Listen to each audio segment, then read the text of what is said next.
Dia de majestoso e o São Paulo vai precisar vencer um retrospecto ruim em relação a Anderson Daronco, árbitro da partida.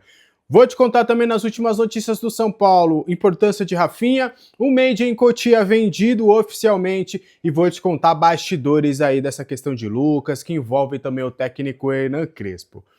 Dia de majestoso, o São Paulo vai precisar vencer um retrospecto ruim do árbitro Anderson Daronco. Ele que comandará a arbitragem na partida de logo mais, a bola vai rolar no estádio do Morumbi às 9 horas pelo Brasileirão, e o Anderson Daronco vai ser o cara do apito. Nesta temporada do Campeonato Brasileiro, ele apitou 2 jogos no Brasileirão, e nos 2 jogos o São Paulo acabou não saindo vitorioso.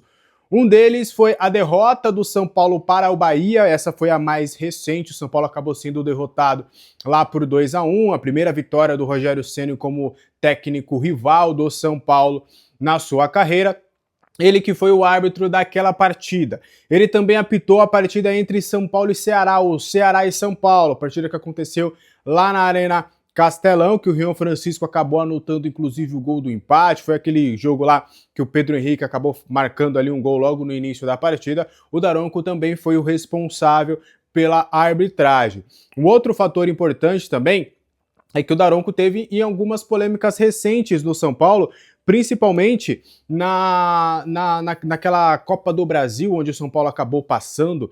Ele anulou um gol marcado pelo Jonathan Calleri, que naquela ocasião, inclusive, se eu não me engano, estava 1-0, aí o Calleri vai e faz um gol ali numa cobrança de falta, e aí a arbitragem acabou vendo falta do Calleri, foi um lance que gerou uma certa repercussão negativa para o Daronco, o São Paulo ficou na bronca ali com aquela marcação, no fim das contas deu tudo certo, o São Paulo acabou se classificando, mas o Daronco realmente tem tido ali retrospectos não tão positivos, ele protagoniza alguns lances mais polêmicos, mas eu quero saber de você, o que você acha da arbitragem do Anderson Daronco, se você acha que para hoje é uma partida que o árbitro pode acabar se dando bem.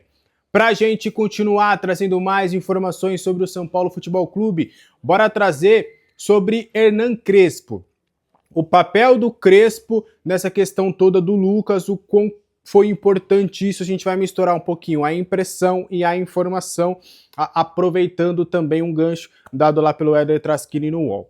Bora trazer assim, porque assim, quando o Crespo dá a coletiva, e aí a gente vai trazer bastidores. O André Galvão, que foi o repórter do SBT Esportes, que fez a pergunta sobre o Lucas Moura e falou, a gente não tem acesso ao médico e tudo mais. E todo mundo pergunta, a gente questiona, a gente, né, nós como imprensa, a gente, não tem um laudo médico, não dá para falar como é, então a gente também vai tentar buscar essa informação oficial da parte do São Paulo. Acabou a coletiva, não só o André Galvão, mas outros colegas que estavam ali na Zona Mista em Bragança Paulista vão até a comunicação do São Paulo pressionando, o médico precisa falar, o médico tem que falar, e aí, o Crespo não vai falar, tudo mais. E aí, depois de toda essa pressão, inclusive o comunicador de São Paulo, que é na figura do Felipe Espíndola, falou que não colocaria o médico para falar, e aí dá para entender aí vai a minha opinião também, tá? Dá para entender o motivo que ele não quer fazer com que a equipe médica do São Paulo dá entrevistas como anteriormente, porque infelizmente o Dr. Sanches, que era, vocês vão lembrar, os mais antigos, que vira e mexe todo dia basicamente, ele dava uma entrevista ali para as TVs para contar como é que estava o departamento médico. Só que, infelizmente, acabou tendo uma repercussão negativa a ele. Ele acabou, inclusive, um dos apelidos é Dr. Gelol e tudo. Então, para preservar um pouco a imagem do profissional, o São Paulo não adotou isso. Mas, com a pressão da imprensa, o próprio jogador também se incomodando, e o Crespo falando, eu não vou falar, mas depois de tudo isso, houve realmente o boletim médico do Lucas Moura. E isso deve ser de praxe do Hernan Crespo. O Crespo deu uma modificada no sistema que o São Paulo estava sempre se blindando do seu técnico. Isso porque qualquer coisa que acontecia no São Paulo, o porta-voz era o Zubeldia. FIDIC, Zubeldia. Finanças, Zubeldia. Vendas, Zubeldia. Tudo era Zubeldia. E o Crespo, desde sua chegada, ele deixou claro uma coisa. Eu falo do campo. Eu falo do jogo, eu falo dos jogadores, eu falo das minhas questões do meu trabalho. ele não vai falar sobre departamento médico, ele não vai falar sobre reforços. Reforços é com a diretoria. E até, na minha visão, porque eu tenho a informação de que o Tapia não foi um pedido a dedo, ele falou, eu quero esse cara, mas ele mandou uma lista e dentro dessa lista possível, né, ele foi diminuindo ali as possibilidades e falou, ó, tem o Tapia que a gente acompanha e tal, acho que pode ser uma boa, o scout aprovou e aí veio a contratação. E aí muita gente, de uma maneira deturpada, pegou a fala do Crespo lá contra o Flamengo, depois lá no Maracanã, que ele falou, não falo de... E basicamente ele falou, não falo de reforços, quem tem que falar é da diretoria, fico feliz com os reforços que vem, mas vamos falar com a diretoria. Aí todo mundo, tá vendo? Ele não pediu ninguém, e não foi isso. Ele só está deixando claro que, a partir do momento em que tem outros departamentos, ele não vai assumir as broncas e não vai falar perante outros, passando até por cima de outros cargos. Quem vai falar de reforços? Diretoria. Quem vai falar de problemas, de coisas? Presidentes. Quem vai falar sobre DM? Departamento médico. Então é o Crespo que não será mais um porta-voz da diretoria do São Paulo, ele vai falar único e exclusivamente das questões do campo. Beleza? Seja membro deste canal para você ter conteúdo exclusivo, tem vídeos exclusivos para os membros, tem lives exclusivas. Hoje no nosso pré e pós-jogo os membros vão poder participar, também mandando áudios lá através do nosso grupo do WhatsApp, onde a gente traz informações exclusivas, bate um papo bem legal, é um grupo aberto. Então além de muita informação, respondo todas as perguntas, você também pode interagir com outros colegas e fazer parte dessa comunidade que mais cresce do Brasil entre os São Paulinos. Para a gente continuar trazendo mais informações, Rafinha tem sido uma liderança importante dentro do São Paulo, mesmo não sendo mais do clube.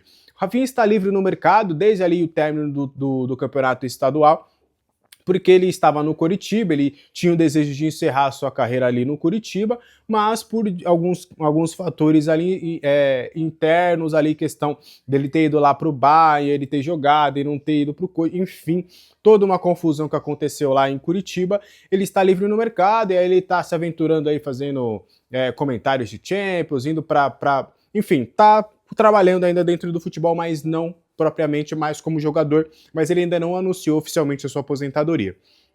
Ele tem participado, eu fiquei sabendo também que ele ainda faz parte do grupo do WhatsApp ali dos jogadores, que ele é uma figura que sempre é consultada pelos líderes do elenco e que na última terça-feira ele esteve no Super CT, porque o que aconteceu, e aí por isso que os principais líderes do elenco, inclusive, estiveram lá em Bragança Paulista para acompanhar o jogo. Nesse momento conturbado, ali pós o Flamengo, os líderes do elenco entenderam que, a gente precisa de um choque aqui, a gente precisa arrumar a casinha. Nós, jogadores, e esse elenco é um elenco de muito caráter, é um elenco que sempre assumiu as broncas, tanto é que nunca foi um elenco de derrubar técnicos, sempre apoiou os técnicos até quando ninguém mais apoiava, Carpines, o Beldia e tudo mais. Então, o Rafinha foi até o CT para dar esse respaldo, para conversar com os caras, para dar apoio, para dar palavras de incentivo. Então ele tem também participado um pouquinho desse cenário do São Paulo em termos de liderança. Então Rafinha, mesmo ainda não pertencendo ao São Paulo, ainda faz valer a sua influência, é um cara que é ouvido por todos, é um cara respeitado por todos, e até por conta dessa liderança que a diretoria, mesmo com Rafinha não sendo mais uma peça importante dentro do time titular, era por isso que a diretoria queria a sua permanência para essa temporada, mas o próprio jogador acabou optando pela sua ida ao Coritiba. Mas tem ajudado ali nos bastidores, tem ajudado lá no CT da Barra Funda, fazendo valer a sua liderança. Antes da gente continuar, né, trazer o Mendy Coutinho que está fora, aqui embaixo na descrição tem o link da Ola Esportes, você vai poder acompanhar São Paulo e Corinthians ao vivo e de graça. É só você criar a sua conta gratuita, você vai poder ver os jogos, não só os jogos do São Paulo, mas todos os jogos do mundo. Dá uma olhada aqui, aí tem notícias também, tem comparativo de odds, tem programação de jogos, enfim, é um conteúdo bem completo, você vai gostar bastante. Pra gente fechar o vídeo de hoje, eu vou precisar da minha colinha, porque o Alexandria, olha aí, rapaz... Matheus Amaral, revelado nas categorias de base do São Paulo, meio-campista, foi vendido definitivo pelo São Paulo. Ele estava emprestado ao Oleksandria da Ucrânia, era um empréstimo de uma temporada, ele tinha saído na temporada passada, por lá ele acabou se destacando, e aí agora o São Paulo vai faturar uma graninha. A gente ainda não tem os valores do negócio, a gente pegou a informação que foi dada lá em primeira mão pelo blog do São Paulo, e aí a gente também está apurando os valores para entender ali se o São Paulo ficou com algum percentual e tudo mais, mas a venda já foi comunicada, inclusive, através das redes sociais oficiais do clube ucraniano.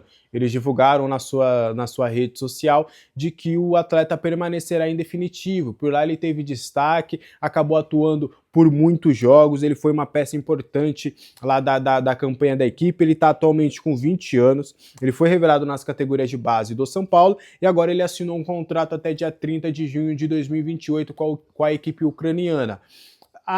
Na época, eu me recordo, quando eu noticiei também essa informação, eu lembro que a opção de compra que a gente tinha conversado era menor, era uma opção de compra ali de 1 milhão de euros, que não passava disso, mas a gente está querendo apurar realmente, de fato, os valores dessa negociação. O São Paulo ficou com um percentual, mas foi um jogador que o São Paulo, que não vinha fazendo parte dos planos do Sub-20, e aí o São Paulo resolveu negociá-lo com uma equipe de fora, lá ele se destacou, e um jogador que ia ser dispensado, ia ser descartado pelo clube, acaba agora ocasionando numa venda. Então, uma operação que nos bastidores, ali internamente, foi vista como positiva pelo pessoal de base, porque você pega um ativo do clube que você não quer jogar no seu sub-20 e que não quer jogar no profissional, você manda para fora, ou ele voltava com uma experiência internacional e aí, quem sabe, poderia ter mais minutagem ou no sub-20 ou até, quem sabe, no profissional, ou você, no fim das contas, acabou negociando em definitivo e aí vai lucrar uma graninha